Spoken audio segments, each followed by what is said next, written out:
so it should be coming up here just a moment. Just waiting for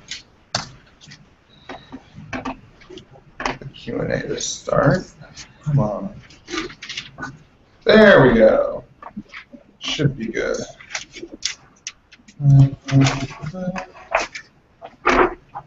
All right. And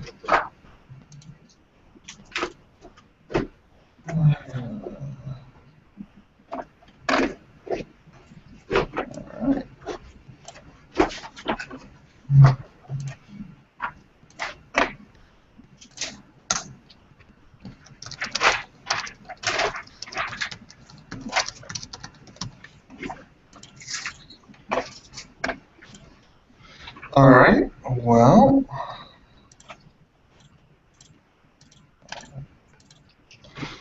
welcome to the third of the data security and sharing trainings. You guys get the bonus content. All right, let me find my presenter remote. There we go. Hey, it looks like we've got a viewer. Awesome. All right, so we'll go ahead and get started.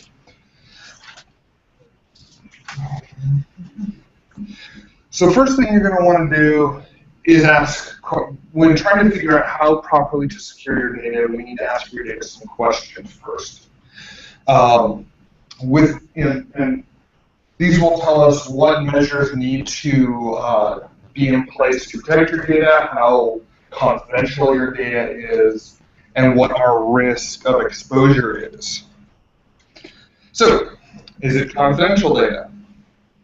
We need to know how confidential, if it gets out there, what are we looking at as far as liability? What's the obligation to keep it private? Is this something like employment records that, if someone really wanted to, they could ask the Department of Human Services for our employment, for our GRAS employment records and get that, and that gets out there, or is it more actual medical or personally identifying information? Is it human subject data? And all of the stuff data we have is specifically human subject, but again, if it is, there's obligations around that on how long we hold it, when do we have to get rid of it, how confidential is it? Is it just what city people are living in? Is it some sort of anonymized token that identifies them? And is it HIPAA or PII? Now this is the problem. The rules around HIPAA and personally identifying information are fairly complex, confusing, and in some places very vague. So we want to err on the side of caution here. If we are having any sort of personally identifying information, we need to make sure that is separate and secured, especially if it involves children, because PII for children has even more stringent requirements.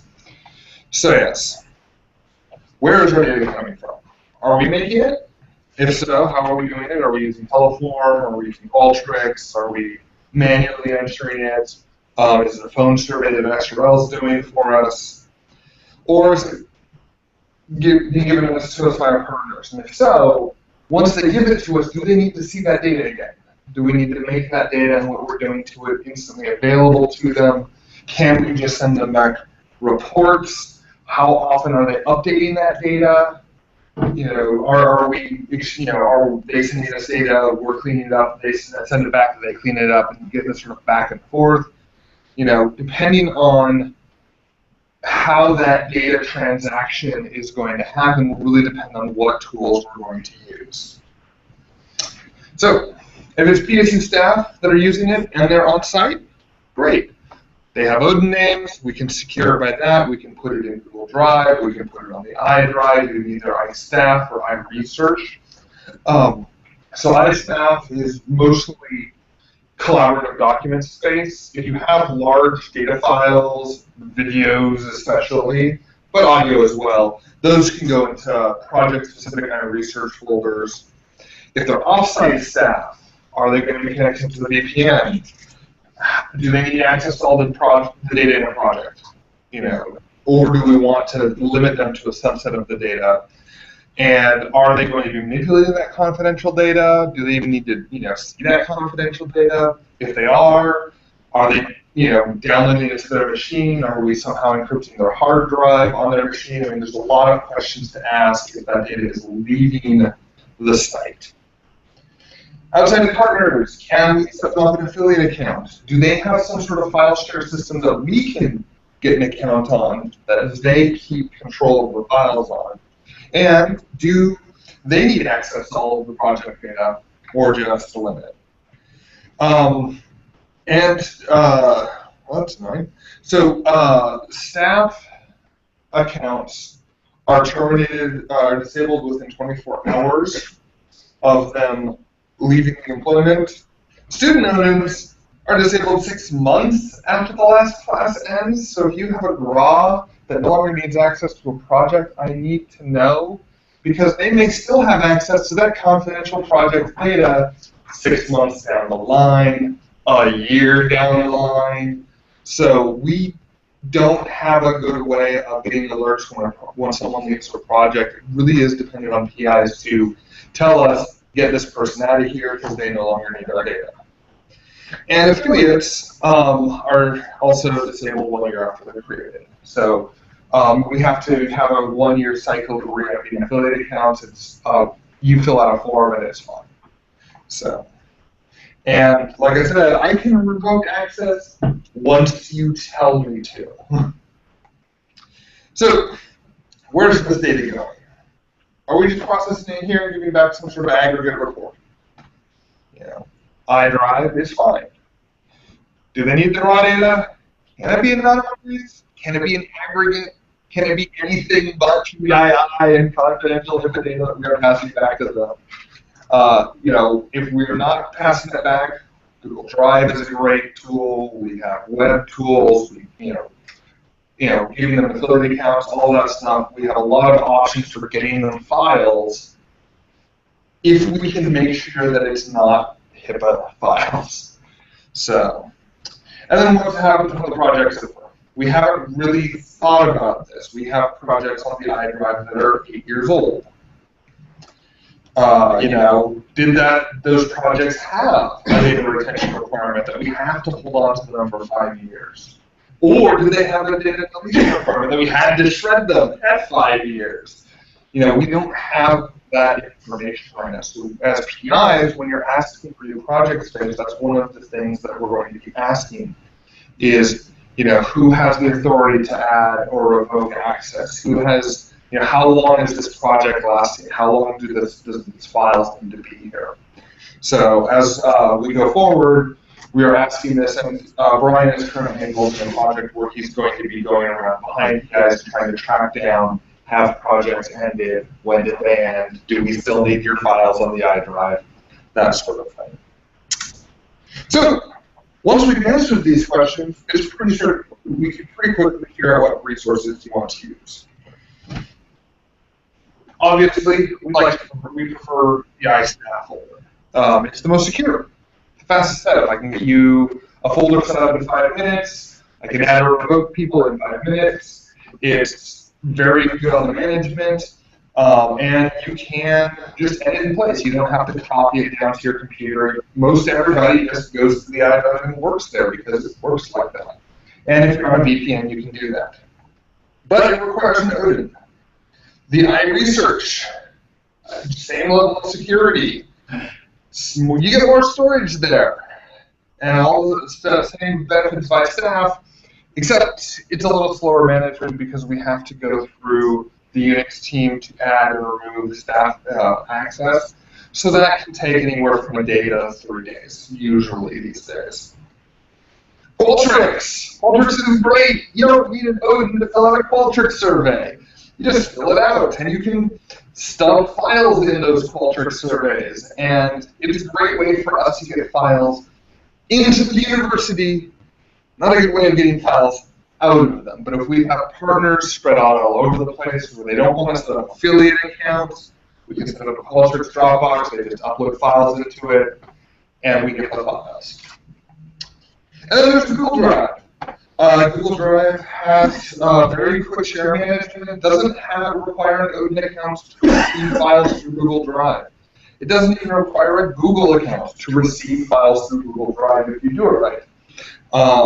However, we cannot store research subject PII or HIPAA data on this not because of any sort of security concerns, because Google Drive has been around forever and security is people's passwords, letting them get out. But we cannot guarantee the location of where the files are stored on Google. They have a dynamic allocation system. So your files in Google Drive, maybe in Oregon, maybe in California, maybe in Canada, wherever Google thinks is the most, the best place to store those files to give you the most expedient access, they'll move and shift it there. It's really great because it's got a lot of version control and versioning. So if you want older versions of whatever, we set up a Google Drive folder on your desktop.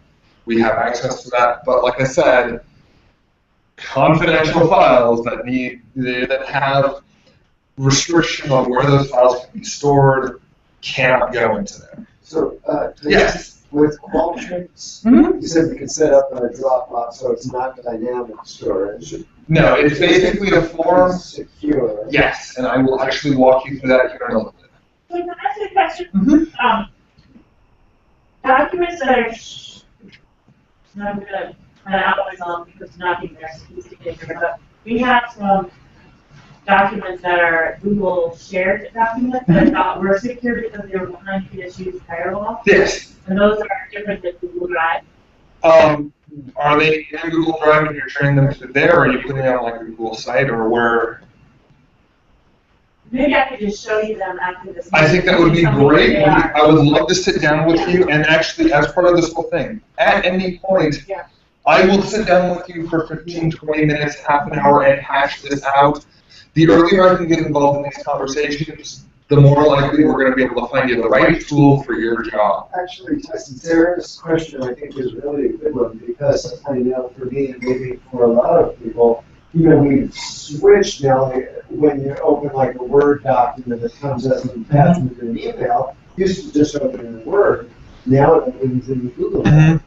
Yes. And so, where is that? Yeah, well, it's still in your email until you tell it to download. Right. So when we open it and save it, and I think that's really the question, and I have no idea where it goes. Okay.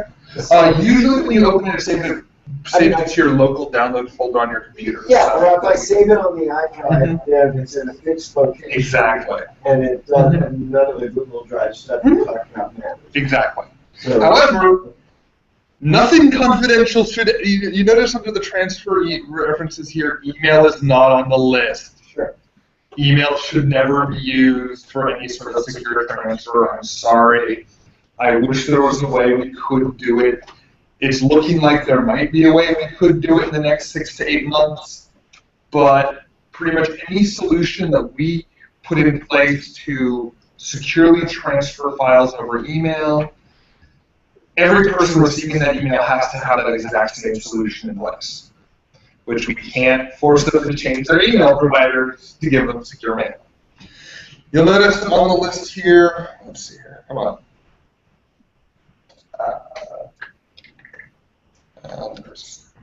Use this.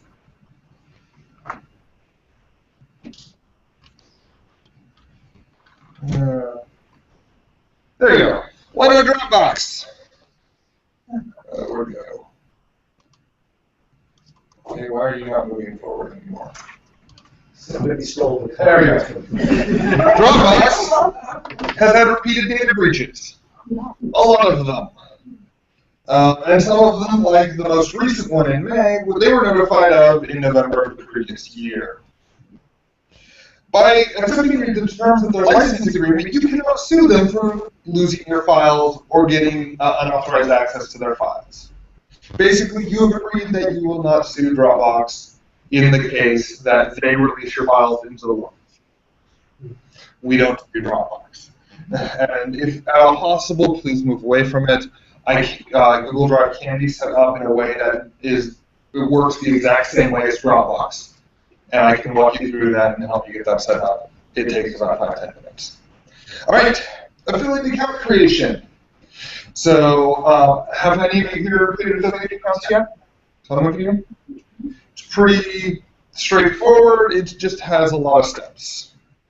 First, in Bandwidth, you go to the employee service tag, request an affiliate account, fill out the form. It's a bit long. They will then get this email saying, with a nice link, sending them to us to verify the data that you just entered.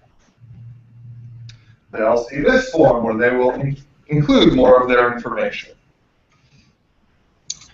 Once it's done, they'll get an email saying, congratulations, you completed it. And also, you should be getting an email saying this person has finished that form. Once they finish that form, you'll get this email. The next day, they'll get an email saying, hey, you're set up. We're giving you an Odin number. Call help desk, set up your password. And once they have that Odin ID, they can walk through with help desk, set up the password. I would advise getting that Odin ID from your person. Just having that on file here and not in a place where they may lose it is very useful. Once that PSUID number is created, that's all we need to create an affiliate account going forward. So if they leave and come back, or if they're a GRAW that has come back, or any other person who has ever worked at PSU, if we need that PSU ID number, we can skip that first step. We just put in the PSU ID number, say when we want their account to start, they'll get an email saying call help desk, set up your password. And then password is pretty much the same setup. So, if you're going to want to get files from partners, we have the Qualtrics one-way file drop. It is secure in transfer, it is secure in storage, and it is secure in us downloading it from that storage. But it is one way, and it does have a limited storage, so text files, Excel files, Word documents, the SPSS files, these are all great. Please do not run video and audio files through here. We need a better solution for it. It's pretty straightforward. You create a survey, give it a nice name. We're going to call this generic file drop. We just add a question, and in the list of questions, we have the file upload option. And that just adds a question where they can upload a file. We're just going to launch this, activate it. It'll give you a nice link to it. And when they go to this link, it just asks them for the file. You can add more to this if you want, them to categorize their file beforehand, or say this is coming from a specific, location. Is this from the Washington office or the Nebraska office? You can put that stuff there if you want. This is just the most simplified version. Once they have uploaded all the files, you can just go into the view results, download the data, scroll all the way down to zip file export. It'll download a zip file with all the files that people have updated. So it's pretty straightforward. You're definitely going to want to every now and then check it. There are ways to set up email notifications when surveys are completed, so you can go in and then do that. There's, Qualtrics is a wonderful and amazing tool, and this is wonderful and amazing for it to be able to do for us. But like I said, it's only one way. Google Drive, pros. We set up a Google Drive folder. It has revision tracking. You can always go back to previous versions. You can share links to it over email. It's secure as long as it's secure on the drive. As long as you don't say anybody who has this link can view this file, then it's very as long as, depending on how you set the sharing, it's really on you. But as I said, not rated for PII or HIPAA. Pretty straightforward. If you want to send a file with Google Drive, You compose a new email message. Instead of attaching it, you insert the files using Google Drive. Gives you this little drag files here. Drag the files there.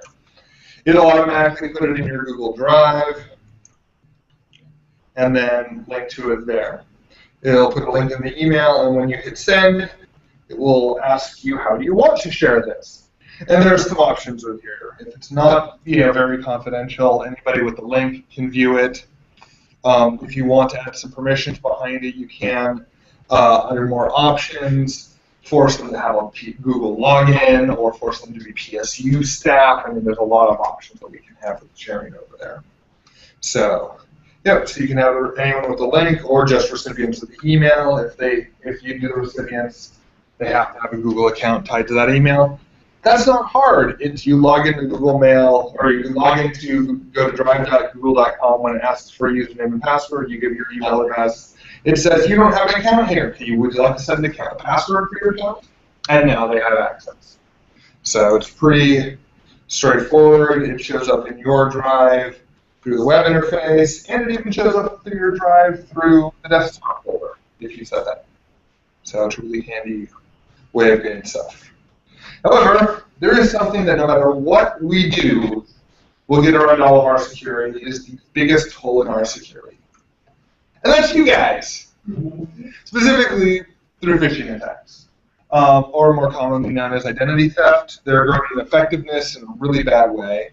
You may have heard about the Target breach. Someone phished an HVAC an HVAC vendor's account on one of the Target networks. They got into the Target, used that to get the Target network, and got 110 million credit cards. Nationally, Open Security Foundation says higher ed is a decent chunk of that pie, and there have been a lot of them specifically in higher ed. Not only that, they can be used to change people's banking information. You can go into BandWeb with phished credentials and change your direct deposit information the day before paychecks go out, and then go into your mail with those same credentials and delete the mail that warns you, by the way, they've changed your credentials. Yeah. Last year, 3 people in November did not get paid for over 3 weeks as their departments tried to find a way to get them paid when this happened, and their paychecks went to Romania, as far as we can tell.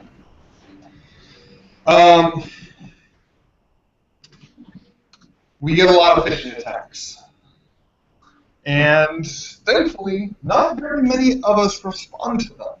However, there are still some of us that respond to them. So what do they look like?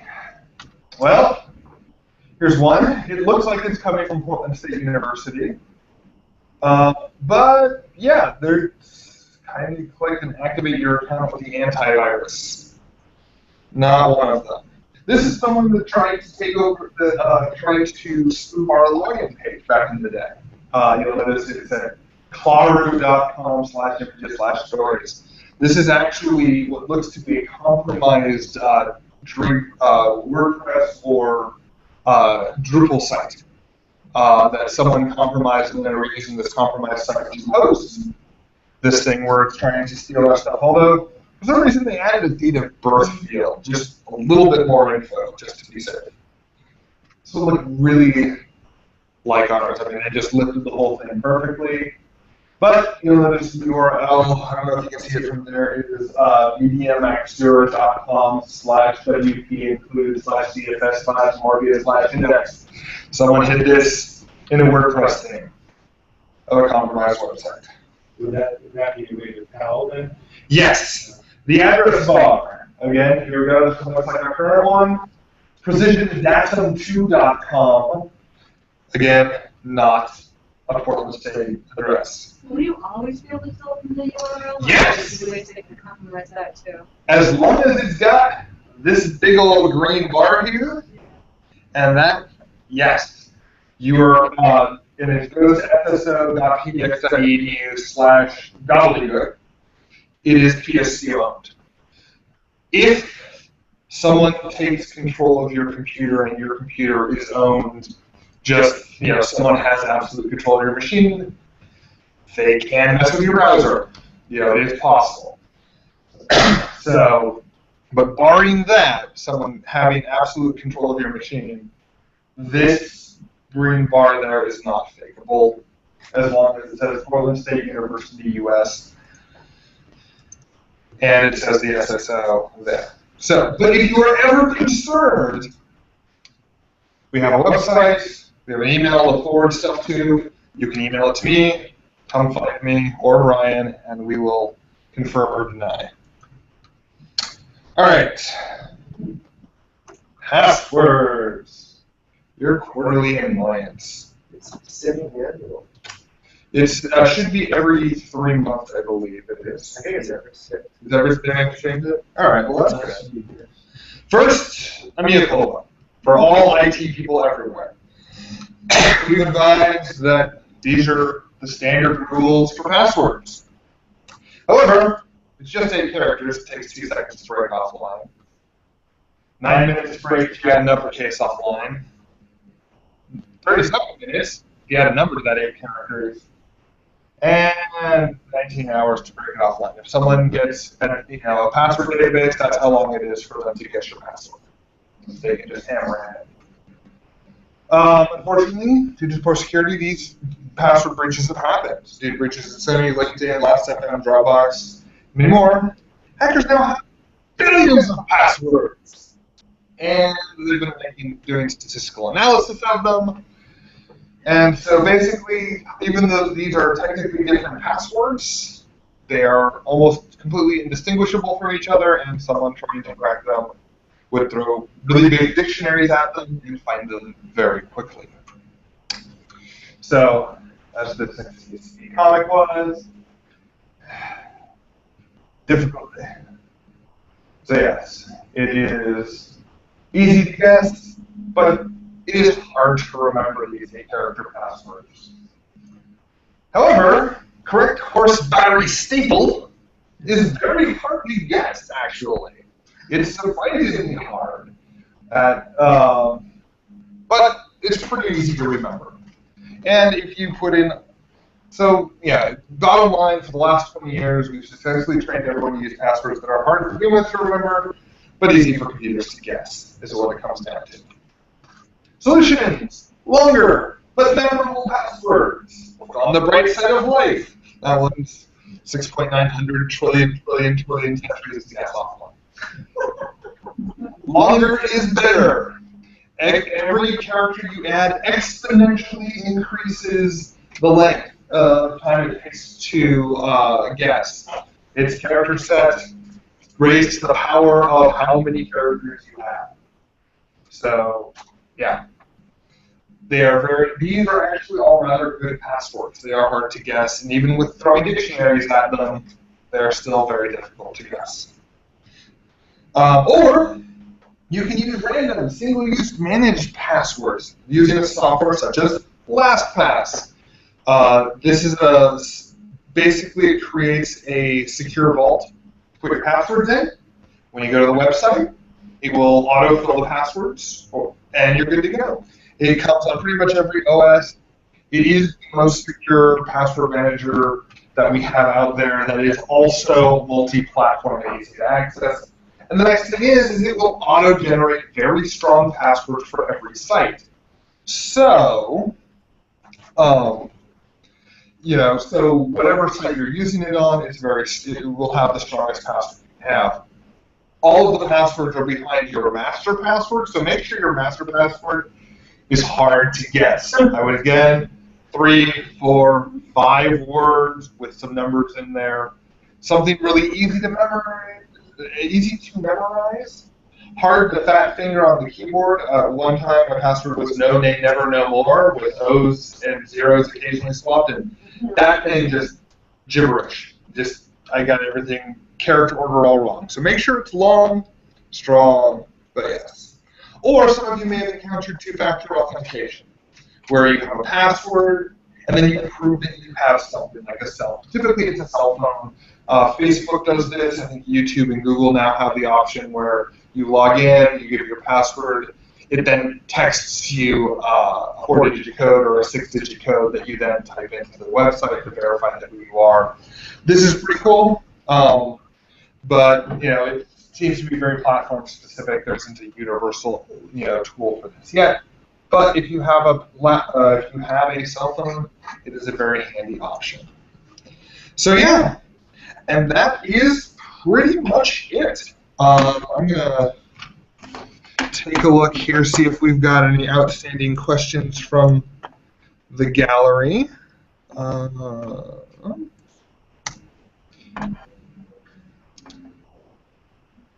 Nope. Anybody here have any further questions about anything we've covered here? What constitutes, I know everyone else probably knows, I'm familiar with HIPAA data. What is the PII data? Personally identifiable information. Can it be date of birth, address, for, depending on the person, if it's a child or an adult, for a child, a school qualifies as PII. In some cases, the county, their zip code qualifies as PII and needs to be protected and not associated with their name in any way or anything that could potentially lead them to a name. Children are the biggest issue, just anything that could identify where they are, who they may be, really needs to be anonymized. As far as adults, it's not as big of an issue. Home addresses, phone numbers, that sort of stuff really should be not accessible. That falls into that PII. Pretty much anything that you can do to try and masquerade as them or get access to their stuff. So. Mm-hmm. So then following up with Jeff's question, then we have study data that we're collecting. This is most of what we've got. Do we treat it all as PII data? Because the reason being that any constellation of variables can identify a person. It's hard to know in advance. Ideally, yes, but in some cases that's not going to be 100% feasible to do. We do have a lot of options on how to segregate that data to, tie that stuff to anonymized IDs for people, as well as, segregating that data into specific data stores for only staff who need to access that. Right. So I guess maybe the follow-up question is, are these the things generated by us, by the investigators and staff, or are there any steps on the IT side that, like if we say to you or Brian, these are our study data from kids, do you do anything differently? Well, we will look at the study data. Probably what we would do is advise segregating access to that stuff. Does all your staff members need access to that? If not, we'll make a data store on the iDrive within the project folder just for people who need access to that to try and minimize that exposure.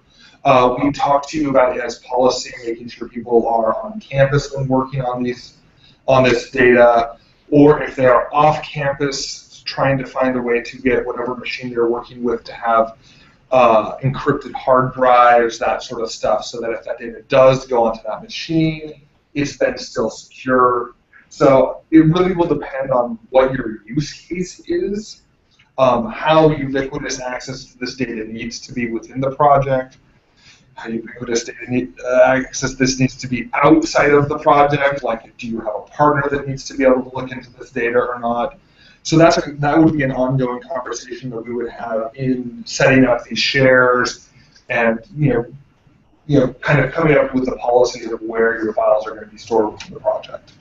And then it's up to you to enact those policies. But we're going to advise you on that and get you all the resources you need to enact those in as smoothly and as little complication and steps as possible is kind of our goal. All right.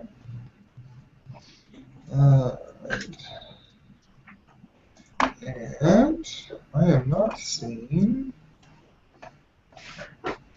Do we have, in terms of IRB oversight, is there anything we need to do for record keeping in terms of what we're doing these proper processes? I mean, we're working with we're starting to work with the IRB now on that. Ideally, it is making sure to flag your data of what sort of data is in there. Kind of that sort of meta tagging of this has addresses, this has phone numbers, this has names, this doesn't have names.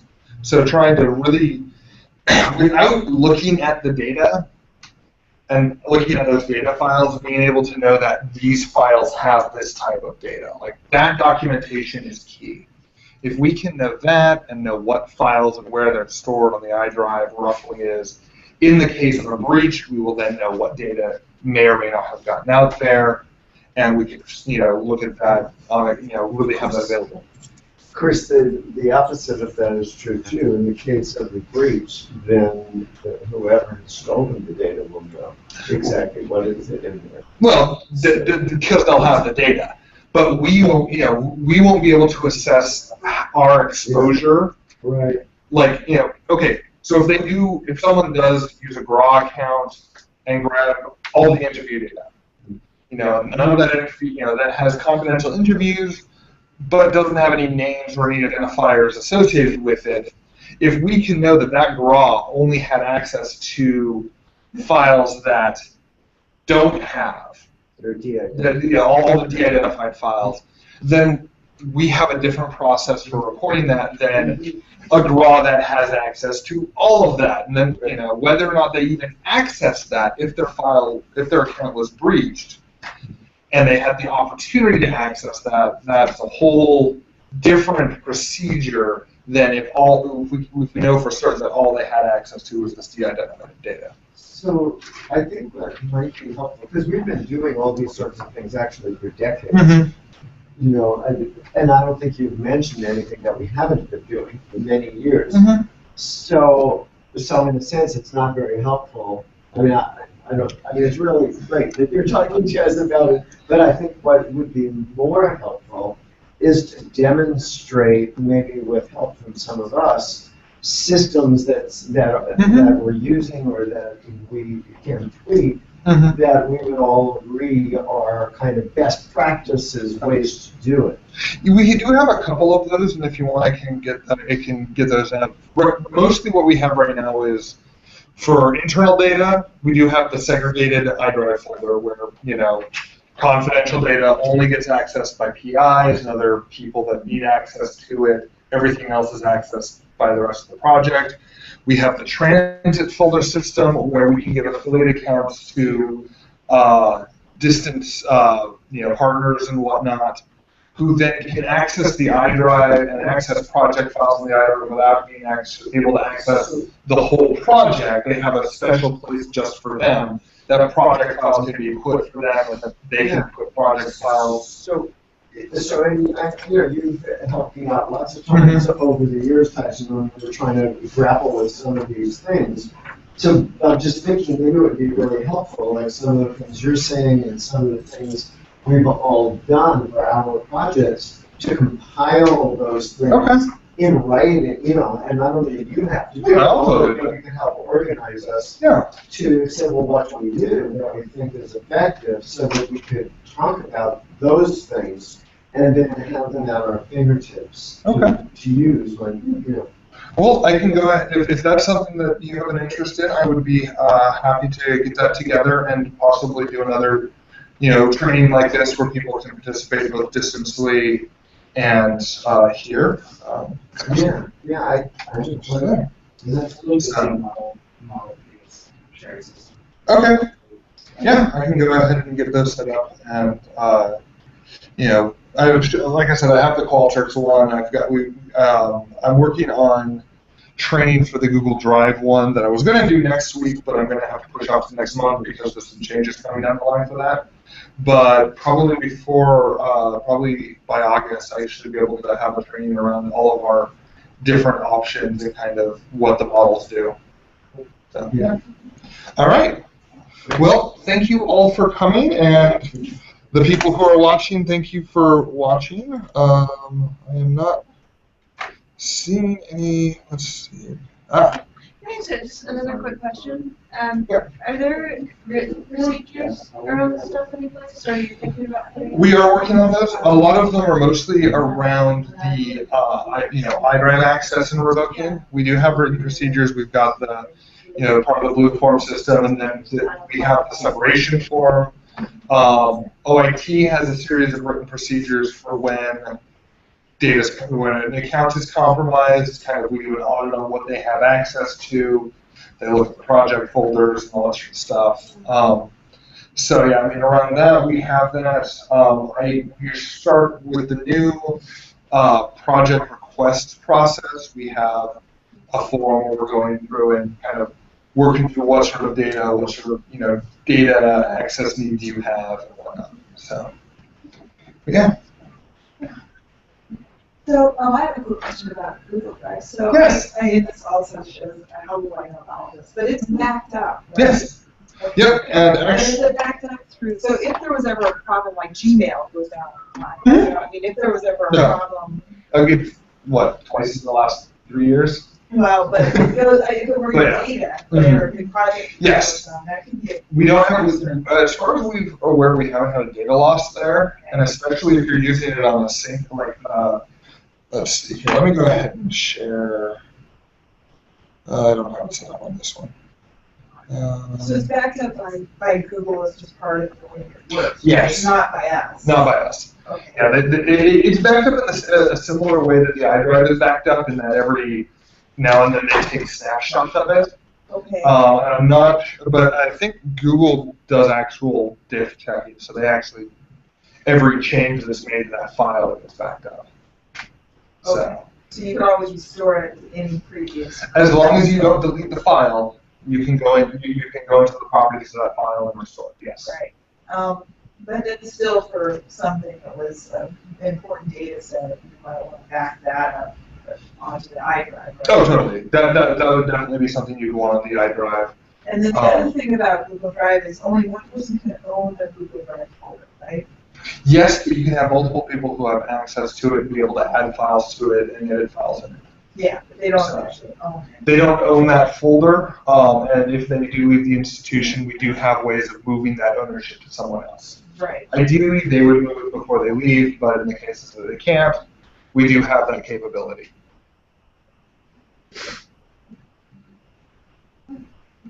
All right, well, I think that'll be everything. Thank you all very much for coming, and thank you all for watching.